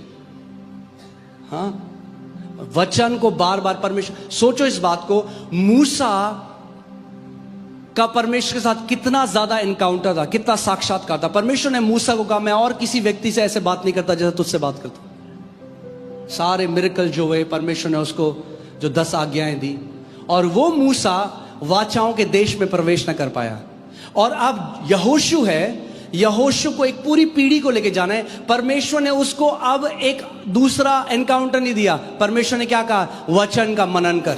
और वो वचन का मनन करने लगा दिन रात। परमेश्वर ने कहा ये व्यवस्था की पुस्तक तेरे मुख से, तेरे चित्त से रुकने ना पाए। वो बार बार उस पर मनन करने लगा। क्या हो गया, जो सामर्थ परमेश्वर के वचन में थी वो जनरेट होने लग गई यहोशू की। और उसने चांद को कहा जहां है वहां खड़ा हो, सूरज को बोला जहां है वहां खड़ा हो, और बाइबल बताती ग्रह भी उसकी बात मानने लगे।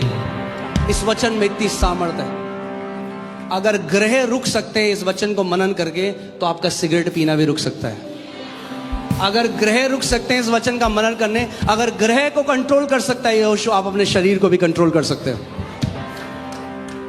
आपको पता भी नहीं चलेगा कब आपका शरीर आपके वश में आने लग जाएगा। आमीन। और ये हम लोग ही नहीं करते, ये एक आत्मिक सिद्धांत है। मैं आपको प्रकाशित वाक्य 4:8 से दिखाता हूं। चारों प्राणियों के 6 पंख हैं और चारों ओर भीतर आंखें ही आंखें, और वे रात दिन, कब रात, यहोशू को क्या बोला, तो दिन और रात। बाइबल वहां कह रही है वे रात दिन बिना विश्राम किए ये कहते रहते हैं पवित्र पवित्र पवित्र प्रभु परमेश्वर सर्वशक्तिमान, जो था, जो है और जो आने वाला है। यानी स्वर्ग में स्वर्गदूत हैं जो ऑन रेपिटेशन इस बात की घोषणा कर रहे हैं। It's a spiritual principle. जिस बात की आप घोषणा लगातार करते रहते हो, वो आपके जीवन में प्रकट होने लग जाता है। और जब आप परमेश्वर के वचन की, जब भी आप प्रार्थना कर रहे हो, तो वो केवल भीख मांगना नहीं है, वो गिड़गिड़ाना नहीं है, वो शॉपिंग लिस्ट नहीं है, प्रभु ये दे दे, ये दे दे, ये दे दे, ये दे दे। वो ठीक है, मांगो आप, मगर आपकी प्रार्थना में परमेश्वर का वचन का मनन होना जरूरी है। आप बार बार वचन को दोहराओ जब आप प्रार्थना में जाते हो। आमीन। सो प्रार्थना क्या करता है? प्रार्थना, प्रभु यीशु मसीह ने क्या कहा कि जब तुम प्रार्थना करोगे तो क्या होगा, तुम परीक्षा में नहीं पड़ोगे। यानी प्रार्थना आत्मिक है, and it deals with the spiritual things that are coming against you. ठीक है, दुष्ट आत्माएं, जो भी चीज है, वो प्रार्थना जब आप करते, जब एक प्रार्थना का जीवन जीते हो, तो you are dealing with things spiritually. आप आत्मिक जहां में चीजों को, क्योंकि समझिए 3 चीजें हैं। आप शैतान जो दुष्ट आत्मा है हमारे चारों, आपका शरीर, और तीसरा है पैसों का प्रेम। अगर इन तीनों चीजों से आप अपने आप को पवित्र रखते हो, आप अंत तक खरे उतरोगे, आपकी गवाही अच्छी होगी।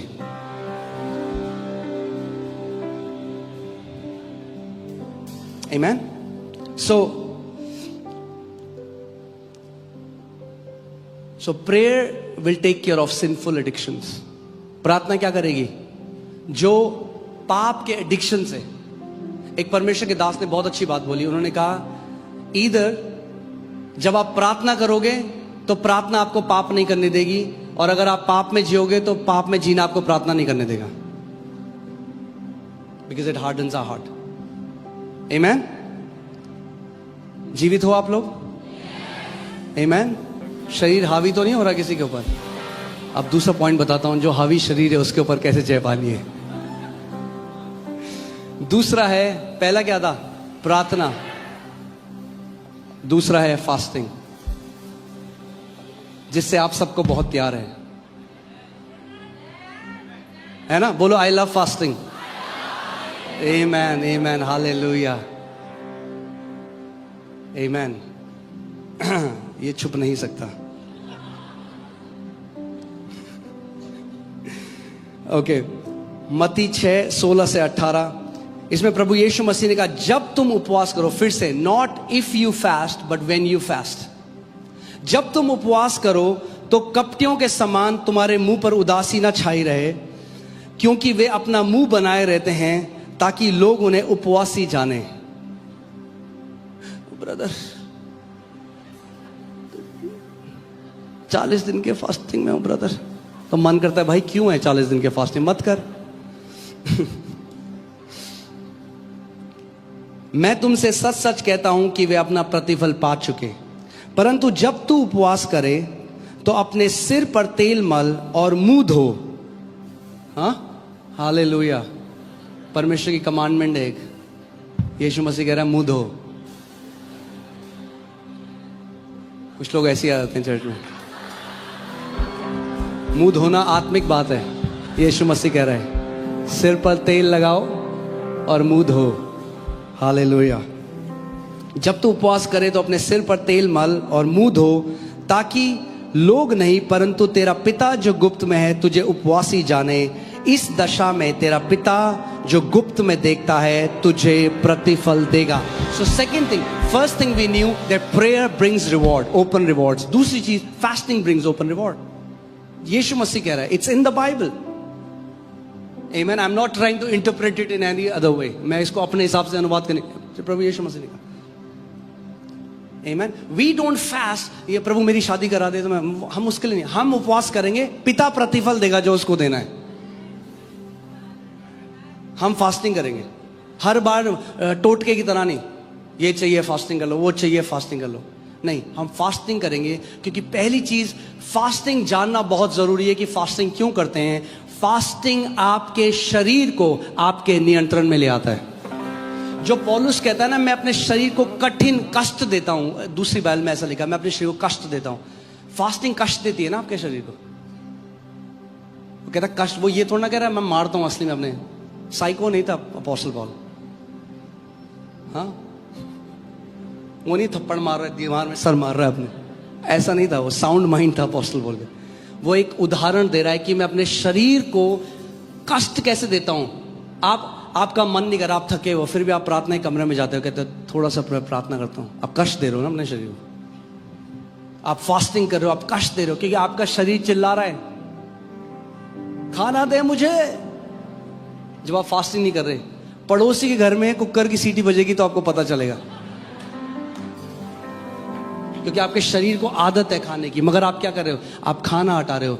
एक चीज फास्टिंग से आप ये प्रूव कर रहे हो, एक और चीज, कि प्रभु मैं केवल रोटी से जीवित नहीं रहता, मगर हर एक उस वचन से जो तेरे मुख से निकलता है। सो फास्टिंग का सबसे बड़ा उद्देश्य पता क्या है, कि परमेश्वर मैं तेरी आवाज को सुनना चाहता हूं। फास्टिंग ब्रिंग्स क्लैरिटी, आपको सेंसिटिव बनाता है फास्टिंग परमेश्वर की आवाज को सुनने के लिए। सो इसी बात में मैं ये भी बता दूं, 2025 में हम शुरू करेंगे 3 तारीख से 21 दिन की फास्टिंग।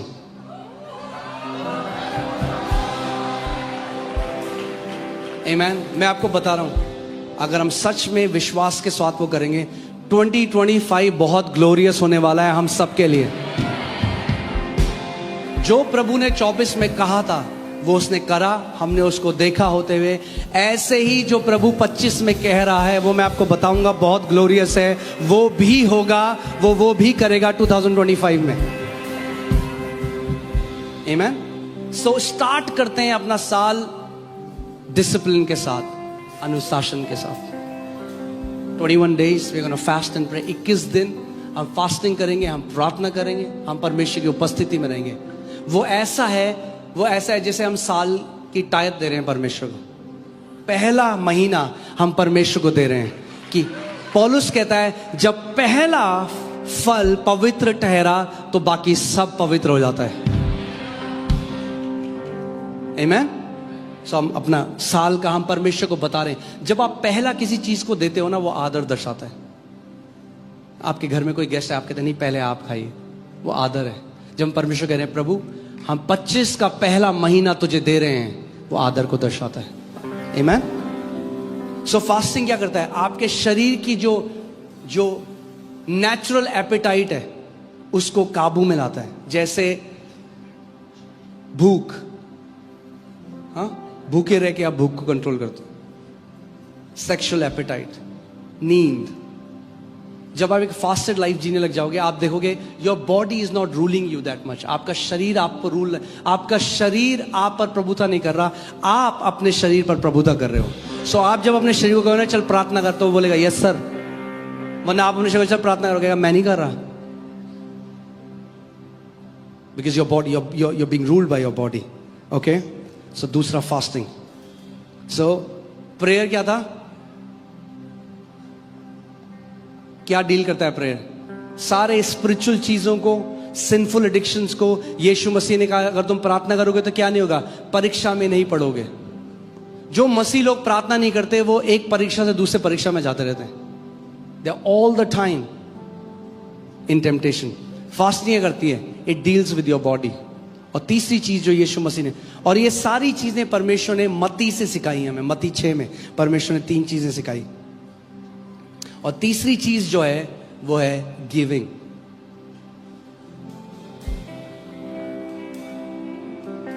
और ये तीनों चीजें जो मैं आपको बता रहा हूं, ये हम एक रीति रिवाज की तरह नहीं, ये हम एक स्पिरिचुअल डिसिप्लिन की तरह करेंगे। आमीन। गिविंग। मत्ती 6:1-4 में पढ़ूंगा। सावधान रहो, तुम मनुष्यों को दिखाने के लिए अपने धर्म के काम ना करो, नहीं तो अपने स्वर्गीय पिता से कुछ भी फल ना पाओगे। इसीलिए जब तू दान करे, not if you give but when you give. फिर से वही सिद्धांत है, जब तू दान करे, यानी that should be our lifestyle. Giving should be our lifestyle. आमीन। जब तू दान करे तो अपने आगे तुरही ना बजवा, जैसे कपटी सभाओं और गलियों में करते हैं, ताकि लोग उनकी बड़ाई करें।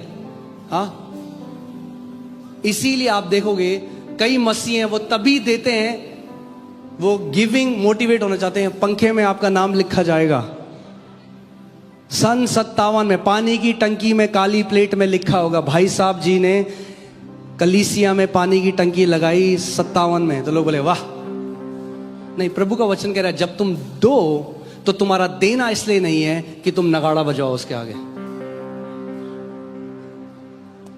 जब तू दान करे तो अपने आगे तुरही ना बजवा, जैसे कपटी सभाओं और गलियों में करते हैं, ताकि लोग उनकी बड़ाई करें। मैं तुमसे सच सच कहता हूं कि वे अपना प्रतिफल पा चुके। परंतु जब तू दान करे तो जो तेरा दाहिना हाथ करता है उसे तेरा बाइना हाथ ना जानने पाए, ताकि तेरा दान गुप्त रहे, और तब तेरा पिता जो गुप्त में देखता है तुझे प्रतिफल देगा। इंग्लिश में लेते रिवॉर्ड यू ओपनली, यानी खुले में तुझे प्रतिफल देगा। आमीन।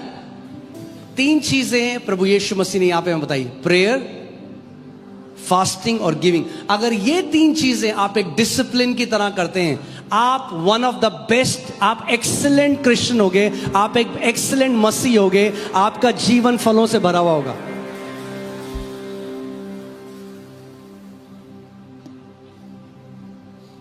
देखिए मत्ती 6:24, कोई मनुष्य 2 स्वामियों की सेवा नहीं कर सकता, क्योंकि वह एक से बैर और दूसरे से प्रेम रखेगा, एक से मिला रहेगा और दूसरे को तुच्छ जानेगा। तुम परमेश्वर और धन दोनों की सेवा एक साथ नहीं कर सकते। हमारी गिविंग जो है वो एक डिक्लेरेशन है कि यीशु मसीह मेरा प्रभु है, पैसा मेरा प्रभु नहीं है। आज भी मैं पैसे से बात करता हूं, आप भी कर सकते हो। मैं पैसे को जब देखता हूं, मैं पकड़ता हूं, मैं कहता हूं तू कभी मेरे ऊपर प्रभुता नहीं कर पाएगा। मैं तेरे ऊपर प्रभुता करूंगा, तू कभी मेरे ऊपर प्रभुता नहीं करेगा। आमीन। सो जब हम लोग एक डिसिप्लिन की तरह देते हैं, कैसे देते हैं?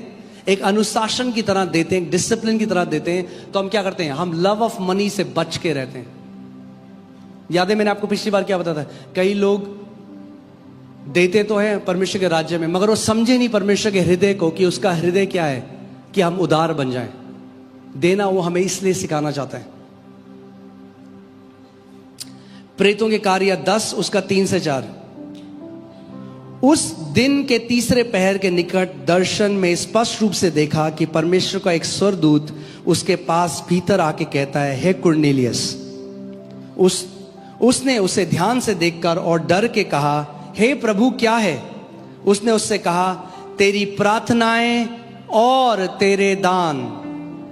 हाँ, केवल प्रार्थनाएं नहीं, तेरी प्रार्थनाएं और तेरे दान स्मरण के लिए परमेश्वर के सामने पहुंचे हैं। यानी आपकी प्रार्थनाएं और आपके दान स्मरण के लिए परमेश्वर के सामने पहुंचते हैं। यानी हम जो कलीसिया में बोते हैं, हम चंदा नहीं देते, हम बलिदान की तरह अपने बीजों को लेकर आते हैं। जैसे पुराने नियम में वो गाय, बकरा, बैल जो भी था, जो भी जानवर था, वो चढ़ाते थे। नए नियम में हम क्या करते हैं? जो हमारी संपत्ति है उसको हम क्या करते हैं? उस बीजों को हम लोग विश्वास के द्वारा बोते हैं। आमीन। जीवित हो आप लोग?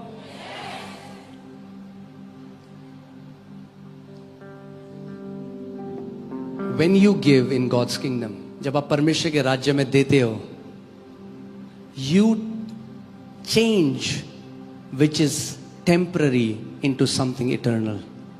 जो पैसा जिसकी कोई अनंत में वैल्यू नहीं है, आप उसको अनंत की वैल्यू दे देते हो। वो जो स्त्री है, जो वो इत्र लेकर आई जटामसी का, और उसने जब प्रभु के पांव में वो तोड़ा, बाइबल कहती है उसके 1 साल की सैलरी थी, 1 साल की उसकी कमाई हुई, सेव करी हुई सैलरी, 1 साल, और कुछ टाइम बाद वो खत्म हो जाती है। मगर क्योंकि उसने प्रभु यीशु मसीह से उसका आदर किया, प्रभु यीशु मसीह ने कहा, जब तक सुसमाचार प्रचार होगा तब तक तेरे बारे में बोला जाएगा। सो क्या हुआ? जो क्षण भर का था, जो पैसा टेम्पररी है, उसको जब परमेश्वर के राज्य में हम देते हैं, उसकी इटर्नल वैल्यू हो जाती है, अनंत की वैल्यू हो जाती है। बाकी जो पैसा हमने अपने ऊपर खर्च किया वो यहीं खत्म हो जाएगा, मगर जो पैसा हमने जिससे परमेश्वर का आदर किया वो अनंत तक याद रखा जाएगा। आमीन। अब कई लोग बोलते हैं, अरे हम लोग दशवांश क्यों दें? हमारा जितना मन करेगा हम उतना देंगे। ठीक है, मगर जो लोग, हम तो ज्यादा देना चाहते हैं, जो लोग ज्यादा देना चाहते हैं ना, उन्हें दशवांश से कभी दिक्कत नहीं होती। It keeps my heart, it's a discipline. Tithing is a good spiritual discipline. कि एटलीस्ट 10% परमेश्वर, मैं अपनी आप को जो परमेश्वर ने दिया, केवल 10% आप परमेश्वर के राज्य में बोते हो। उसके बाद आपको जो बोना है वो। मगर ये हमें, मैंने क्या बोला, 1 घंटा आप रखो, बाकी प्रभु बढ़ाएगा। आप 10% देना शुरू करो, देखो परमेश्वर उसको कैसे बढ़ाता है। और मैं आपको बता रहा हूं, अगर हमने ये नहीं किया होता, ये कलीसिया यहां तक नहीं आ सकते थे। क्यों आज इतने सारे मसीह लोग हैं जो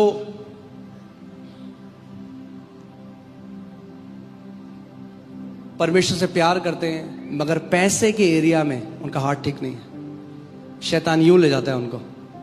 आप जानते हैं दाऊद ने गोलायत को हराया, मगर बेतशेबा से हार गया।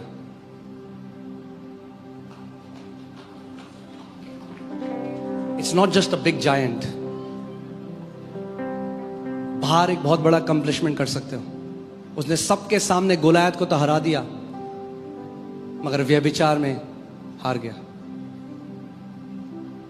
We need all these 3 things, क्योंकि इन्हीं चीजों में शैतान ने पकड़ा है लोगों को, या तो पैसों के प्रेम में, या तो व्यभिचार में, आपके शरीर के उसमें। जब हम ये तीनों डिसिप्लिन अपनी लाइफ में रखेंगे, ये अनुशासन रखेंगे, हम पौलुस प्रेरित की तरह कह रहे हैं कि हम ऐसे ही नहीं जी रहे फ्री में, हमारे जीवन का एक उद्देश्य है, एक लक्ष्य है। हमें अपनी रेस, मैं आपको बता रहा हूं, हम अपनी रेस को पूरा करने वाले लोग हैं। आप अपनी रेस को पूरा करने वाले हो। आमीन। हम शूटिंग स्टार नहीं है। ओ नहीं नहीं नहीं नहीं। अगर प्रभु ने हमें बुलाया है, हम पूरी करेंगे रेस को। हम एक अच्छी गवाही बनेंगे। अपने हाथों को उठाओ इस समय, एक प्रार्थना करो, बोलो प्रभु मैं एक अच्छा गवाह बनना चाहता हूं। प्रभु होने दे कि आखिरी सांस तक मेरी गवाही बनी रहे। मैं तेरे नाम के लिए परमेश्वर महिमा का कारण बनूं। हालेलुया।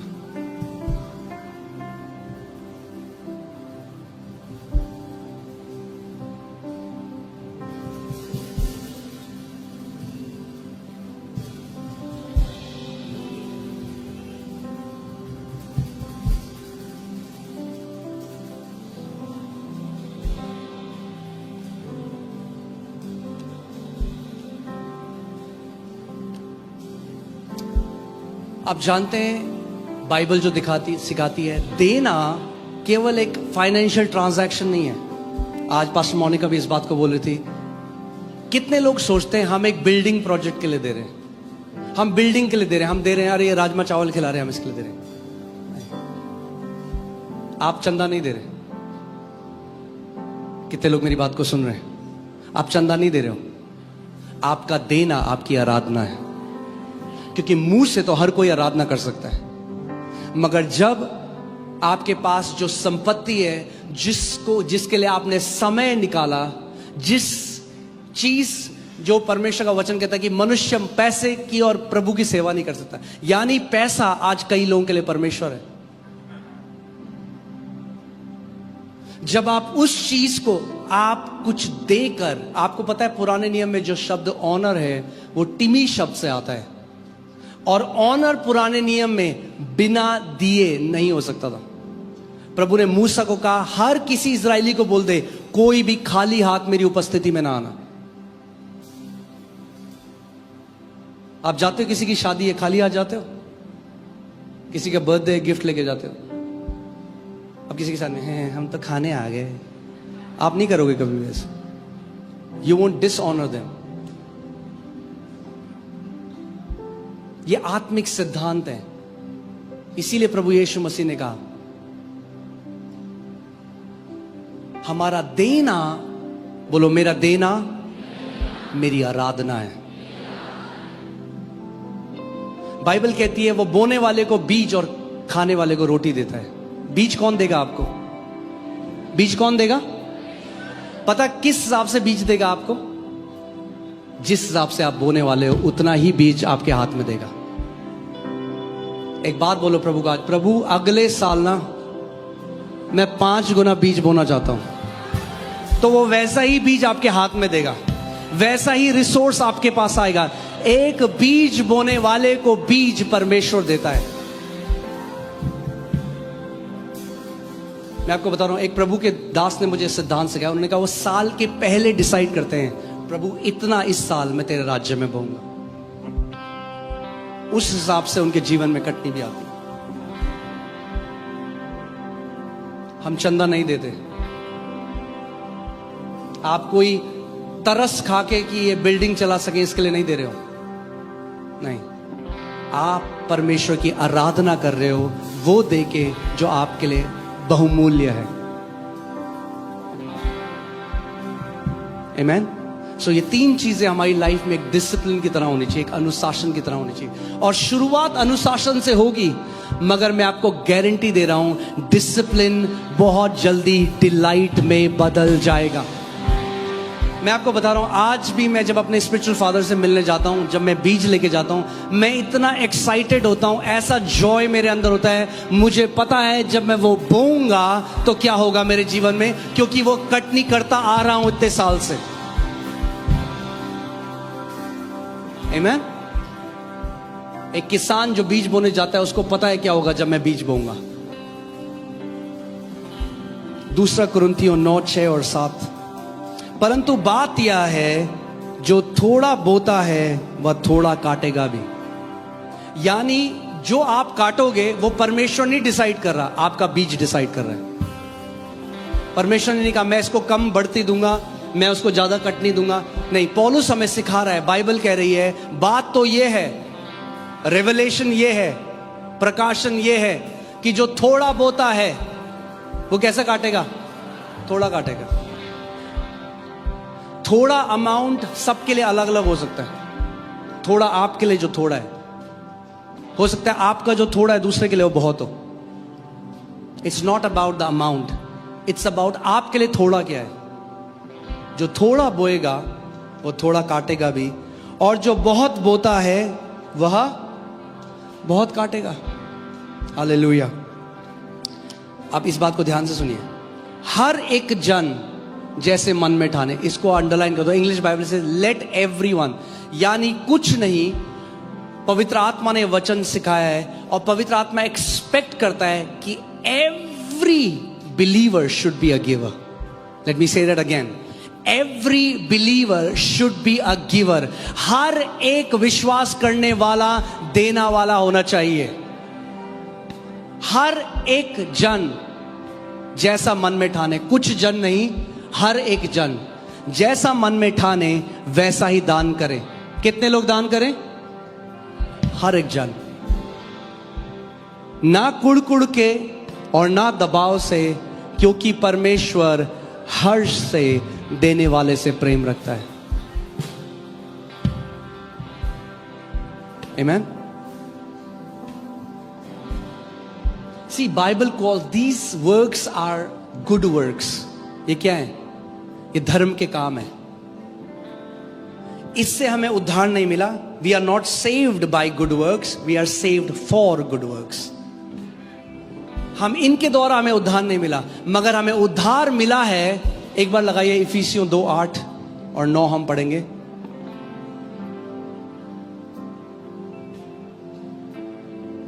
जिन लोगों को भूख लग रही है बोलो हालेलुया। आज फास्टिंग है, ओके। क्योंकि विश्वास के द्वारा अनुग्रह ही से तुम्हारा उद्धार हुआ है, और यह तुम्हारी ओर से नहीं वरन परमेश्वर का दान है। सो हमारा उद्धार जो हुआ हमारे धर्म कर्म के कामों से नहीं हुआ। इसलिए नहीं क्योंकि मैं बहुत दान करने वाला था इसलिए यीशु ने मुझे बुला लिया, मैं बहुत प्रार्थना करने वाला था इसलिए यीशु, नहीं, ये अनुग्रह से हमारा उद्धार हुआ है। 9वीं आयत लगाइए। और ना कर्मों के कारण, ऐसा ना हो कि कोई घमंड करे। आमीन। हमारे कर्मों के कारण हमारा उद्धार नहीं हुआ, अनुग्रह के द्वारा हुआ है। 10वीं, क्योंकि हम उसमें बनाए हुए हैं और मसीह यीशु में उन भले कामों के लिए सृजे गए हैं जिन्हें परमेश्वर ने पहले से हमारे करने के लिए तैयार किया है। यानी उद्धार के बाद कुछ भले काम हैं जो परमेश्वर ने हमारे लिए तैयार किए हैं। आमीन। सो जब हम ये भले काम करते हैं, अब जब हमने उद्धार पा लिया है, आप जानते हैं बाइबल क्या कहती है? एक धर्मी व्यक्ति के पीछे पीछे उसके काम लिए चलते हैं। सो आपने जिंदगी, यीशु ने क्या कहा? अगर तुमने किसी को ये जानकर कि वो मेरा व्यक्ति है एक गिलास पानी भी पिलाया तो तुम अपना प्रतिफल नहीं खोगे। सो जैसा आपने प्रार्थना का जीवन जिया, आपने उपवास का जीवन जिया, आपने आप उदार व्यक्ति थे परमेश्वर के राज्य में। सो जब आप स्वर्ग में जाओगे आपके पीछे पीछे आपके भले काम भी जा रहे हैं, आप अकेले नहीं जाने वाले। आमीन। धर्मी जन के पीछे पीछे उनके भले काम जाते हैं। सो जो लोग कहते हैं अच्छा हमसे स्टार्ट करो, मैं आपको बता रहा हूं आज। एक कोच क्या कह सकता है? कोच ये नहीं कहता, कोई व्यक्ति कहता है जिम में जाके मेरे को फिट होना है, वो कहता अच्छा जी जब तेरा मन करे तब आ जाना। वो कहता नहीं भाई कर शुरू, मन नहीं करा कर। ऑप्शन नहीं है, कर। अगर देखना है, मैं सच में बता रहा हूं आपको, जो अगर आप एक फलवंत जीवन जीना चाहते हो, अगर आप एक ब्लेस्ड लाइफ जीना चाहते हो, इन 3 स्पिरिचुअल डिसिप्लिन को अपने जीवन में अप्लाई करो। ये मेरे लिए है, मेरे परिवार के लिए, आप सब के लिए। अगले साल हम और कमिटमेंट के साथ, एक और कमिटेड लाइफ के साथ मसीह में बढ़ेंगे। प्रकाशित वाक्य में लिखा है, जो अधर्मी है वो और अधर्म की तरफ भागेंगे और जो धर्मी है वो और धार्मिकता की तरफ भागेंगे।